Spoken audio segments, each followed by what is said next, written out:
Ombudsman sinalampak sa pagmumuka ng mga kongresista kung gaano kawalang kwenta ang ipinapasa nilang ebidensya kuno para sa impeachment laban kay VP Sara. Pangmamaliit ng Kamara sa kapangyarihan ng Ombudsman, isang malaking pagsuway sa batas. Pero bago ang lahat, kung hindi pa kayo nakapag-subscribe sa channel na ito, please do subscribe para mas maging updated pa kayo sa mga susunod kong mga videos. Nababahag na nga ang mga buntot ng mga nagtatapang-tapangang kongresista matapos basagin ni Ombudsman Samuel Martires ang kanyang pananahimik ukol sa akusasyon ng Kamara na sinasabotahe ang kapangyarihan ng Kamara de Representantes na mag-impeach ng opisyal na gobyerno. Dahil nga dito ay malinaw pa sa sikat ng araw na mahina ang ebidensyang ipinagmamalaki ng mga kongresista na siyang dulot ng napipintong pag-dismiss ng impeachment. Pinakamataas na antas tungo sa panagutin ang impeachable official. Under the Ombudsman Act, Republic Act 6770, meron ng dalawang provision doon na sinasabi na ang ombudsman ay hindi pwedeng imbestigahan ang impeachable official because sapagkat ang mekanismo ay nakasaad sa saligang batas, impeachment, na ang may jurisdiction ay ang Senado, sitting as an impeachment court, number one. Pangalawa, meron din diyang provision na nagsasabi kung iimbestigahan, maaaring imbestigahan ng ombudsman ang impeachable official kapag ang layunin nito ay mag-file ng verified impeachment complaint. Yun lang ho. So, ngayon, dapat nagsimula na ang impeachment proceedings, nag-acquire na ng jurisdiction ang impeachment court, the ombudsman should await the outcome of the impeachment proceedings. The ombudsman should take a back seat and tignan niya yung ebidensyang ilalahad sa during the trial. So dapat ho bigyan ng pagkakataon ang impeachment court na nag-acquire na ng jurisdiction na isulong yung paglilitis hanggang ito ay matapos. Yes. Thank you, sir. Follow up lang po dun sa public statements ng Vice President. She said about looking forward to the trial. She wants a bloodbath. And yet, yung answer po niya ay more on the procedure rather than the factual allegations as you pointed out. Do you view this as inconsistency on her part? Or do you think this is deliberate? The inconsistency is deliberate to, confuse the audience? Baduy ho ito, actions speak louder than words. You draw your own conclusions because nakalahad ho yung facts eh. Nakita naman ho natin lahat eh.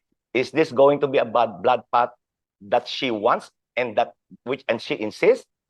Well, we'll bring the trial we'll see the trial to its conclusion, whether it will be a bloodbath or not. Nasa sa kanya ho yan.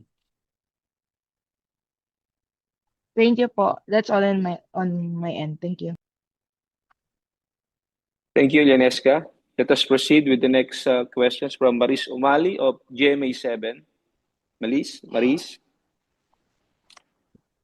Hi, Attorney Bukoy. Hello. In essence, the Vice President's legal team argues the complaint is procedurally flawed, legally baseless, and motivated by politics, urging the Senate court to dismiss it outright. Yung reaction nyo lang po rito, and gaano magiging kabilis yung susunod ninyong magiging hakbang? Ano po yung huli? Hindi ko paano? Basically, in essence, the Vice President's legal team argues the complaint is procedurally flawed, legally baseless, and motivated by politics, urging the Senate court to dismiss it outright. So, yung reaction nyo lang po dito sa lahat ng sinasabi ng kanyang legal team And gaano po kabilis ang magiging susunod niyong hakbang para talagang isulong yung case pa rin against the Vice President? Okay, uulitin ko po. Those who cannot face the facts, those who cannot prove the substance of their defense, resort to procedure. Hindi yung ginawa ho yung sinabi ho nung legal team ay all conclusions. They're all conclusions. Ang gusto namin, factual and legal basis. Wala ho yun sa sagot eh. Paano? So saan ang direksyon natin? Ngayon, gaya na sinabi ko, kakulangan nila yun. Hindi nila sinagot yung factual allegations. On our part, we will proceed and address the factual issues. Mhm. And how soon? Of course, ito na, 20th Congress na, di ba? Magsa-start from scratch, basically? Magsa-start from? Scratch? From step 1? Hindi ho. We are at nasa stage na tayo nakasagot na eh. Okay? So ngayon dapat mag-pre-trial na. Bakit pre-trial? Kasi ho, sa dami ng ebidensya namin, kinakailangan i-pre-marking to eh, markahan. Mahirap po magmamarka habang nagtatrial. Aksaya ho ng panahon yan. Kaya ang gusto namin, magka-pre-trial. Pag matapos yung pre-trial, diretso na sa trial. Hihingi na kami ng trial dates. Hihingi kami sa impeachment court na mag-set ng trial dates para talagang sumulong na ito. Yun ang aasahan natin. In essence, attorney, hindi niyo nakikita ang good faith sa panig ng Vice Presidente sa paglahok sa impeachment case na ito? Well, sana ho wag na niyang i-divert. Sana. Pero sa mga nangyayari ho ngayon, mukhang may aasahan pa tayo na ibang paraan kung paano ito ilihis. Pag ito inilihis, then alam na natin kung bakit umiiwas na sagutin ng harapan. Yun lang po. Basta haharangan nyo lahat ng paraan ng paglilihis. Kung maliho yung ginagawa nilang paglilihis, kokontrahin ho namin. At sasabihin namin kung bakit. Ang gusto natin, ang gusto ng sambayanan, the clamor is, we go to trial. Thank you, attorney. You're welcome. Salamat, Maris. Thank you for waiting. It's now your turn, Red Mendoza from Manila Times. Hi po, Kuya. Hi po, Attorney Bukoy. Good afternoon po. Yes, first question lang po kasi let me go back doon sa last impeachment trial, which is the impeachment trial of former Chief Justice Renato Corona. Of course, the Chief Justice was convicted, nawala siya, I mean, booted out from office, pero later on, nag-decide ang Supreme Court na ibalik yung kanyang benefits kasi the Supreme Court felt that the Chief Justice was tried, mali yung pagkakatry sa kanya, so to speak. Ito po bang impeachment trial na to, do you expect na magkakamali ba ang trial ulit ng kay Vice President Sara Duterte? Kasi considering the history of our impeachment trial, walang naging, yung mga minsan sinasabi nila mali daw yung naging trial ng Senate. I mean, we heard nga from before na nagkaroon ng bayaran. So, are you expecting na baka magkaroon na naman ng maling mistrial ito dahil yun nga sinasabi nga ni VP nga that this is politically motivated? Nagkaka-mistrial kapag ang akusado ay hindi binigyan ng pagkakataon na harapin yung sakdal. Ngayon binigyan ng pagkakataon ang Vice President na harapin ang sakdal. Kung paano niya hinarap ito ay through this answer ad cautelam.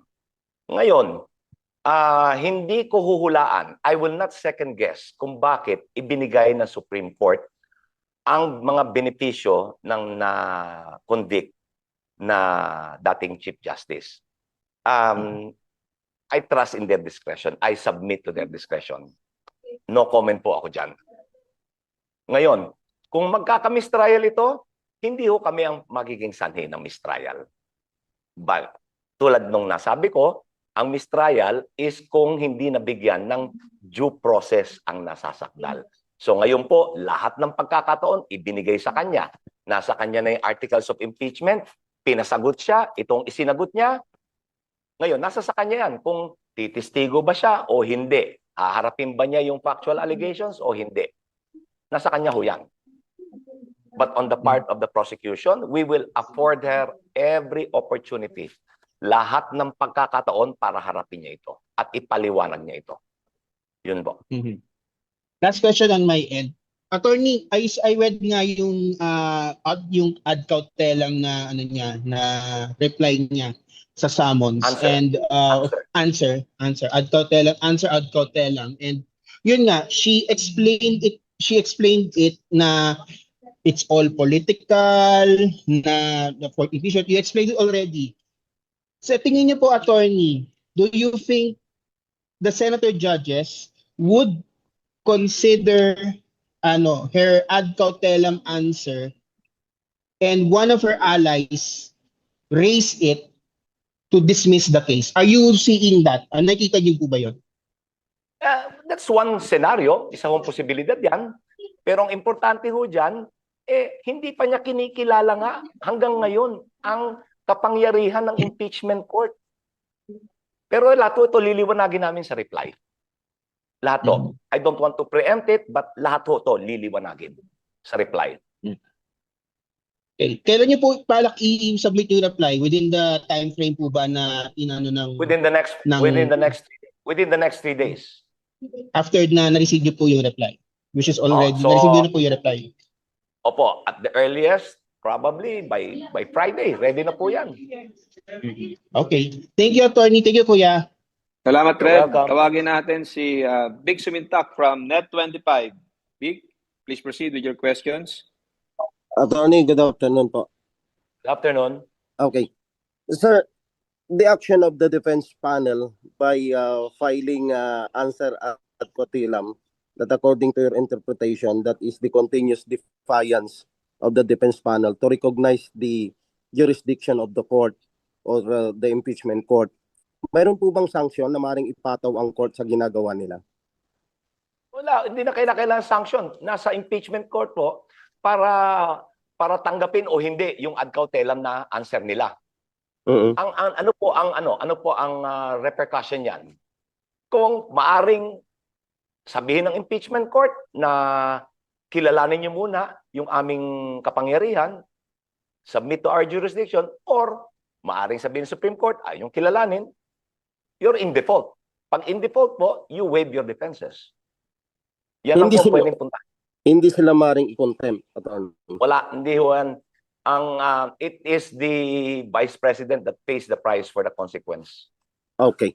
Sir, kanina din nabanggit po ninyo na mayroon pa kayong inaasahan na maaaring procedure or technicalities na gagawin nila in order to delay the trial.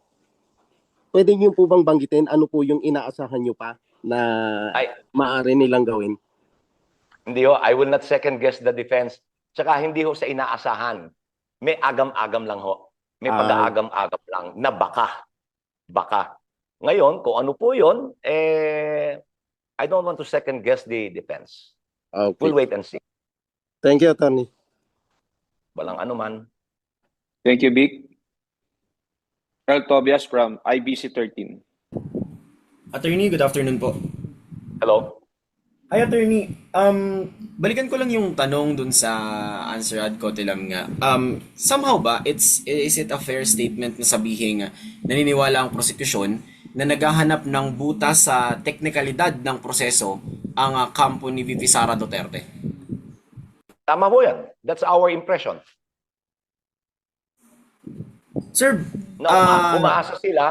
umaasa sila na through technicality, makakalusot si Vice President Sara at i-dismiss na ito. That is the whole purpose of this answer ad cautelam. Kaya lang, gaya po ng pinuna ko, humihingi ka ng reliefs from the court. Humihingi ka ng decision from the court.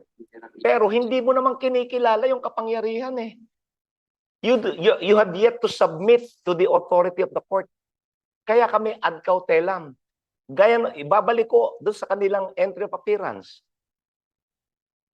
Dapat sabihin nila kung bakit sila ad cautelam, bakit nila hindi bakit sila merong caution sa jurisdiction. Yun yung ad cautelam for caution. Kung mag-enter ka ng appearance at papile ka ng answer, make it categorical. Kung kini-question mo ang kapangyarihan, sabihin mo kung bakit. Sir, follow up, kung ganun po, does that give an impression towards the House Prosecution Panel? What kind of impression does it give to the House Prosecution Panel? Is it fair na sabihin they're somehow evasive to whatever is gonna be unveiled sa impeachment trial proper? Absolutely. Absolutely. You resort to procedure when you cannot respond to the substance of the complaint. Copy, sir. Last na question na lang din related with that. Kung nasabi nyo nga po kanina, parang all roads lead to the trial proper, pre-trial, at yung magkaroon na ng paglilitis, makita na ng publiko na umusad na to alinsunod sa konstitusyon. At any part of the trial ba, attorney, meron pang parte o pagkakataon na justifiable pang i-dismiss yung impeachment case ni Vice President Sara Duterte?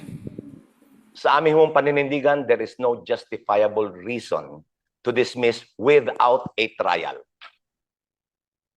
Dahil ang mandato is to try and to decide, not to dismiss without trial. Subalit, gusto ko pong idagdag, kami po ay naniniwala pa rin na ang mga husgado ng impeachment court ay gagawin kung ano ang wasto. That they will do the right thing in accordance with their mandate, in accordance with the Constitution, and in accordance with what is right.